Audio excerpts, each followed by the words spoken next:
এখানে আলু কুচি করে নেওয়া হয়েছে, আলু কুচি করে আবার এখানে লবণ দিয়ে মাখায় রাখছিলাম যাতে আলুটা নরম হয়ে যায়। আর এখানে পাতাকপিগুলো কুচি করে দেওয়া হচ্ছে, কিছু পাতাকপি কুচি দিব। আর এটা দিয়ে কী বানাবো শুরু থেকে শেষ পর্যন্ত দেখতে থাকুন।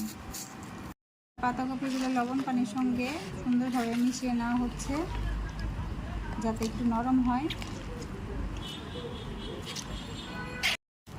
ম্যাগি মশলা নিয়েছি আর আলু আর পাতাকপিগুলো ধুয়ে পরিষ্কার করে নিয়েছি। আর এখানে 2 প্যাকেট ম্যাগি মশলা দেওয়া হলো। তারপর দিয়ে দিলাম একটু আদা রসুন বাটা। হ্যাঁ, এখানে একটু কী বলে এটা, চাউলের গুঁড়া দিলাম অল্প করে, ক্রিস্পি ক্রিস্পি হওয়ার জন্য।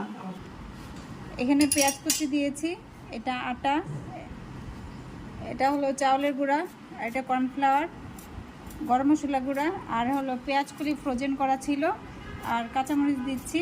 এখন এটা ভালোভাবে ম্যারিনেট করে নেব। স্বাদ মতো লবণ দিয়ে দিলাম। এখন এটা ভালোভাবে মেখে নেব। এই যে এখানে মাখিয়ে রাখছি, এই যে এখানে সুন্দরভাবে মাখায় নিছি।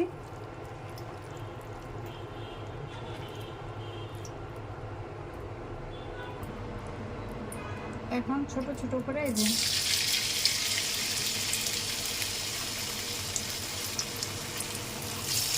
দিয়ে দিলাম। যে এখানে শেপগুলো নিজেদের ইচ্ছে মতো দেওয়া যায়, আমি আমার মতো করে বড় আকারে দিয়ে দিয়েছি। কেমন হয়েছে বলেন তো? আলু পাতাকপি দিয়ে পাকোড়া, খুবই মজাদার, লোভনীয়। কমেন্ট করে জানাবেন কেমন হয়েছে। আল্লাহ হাফেজ।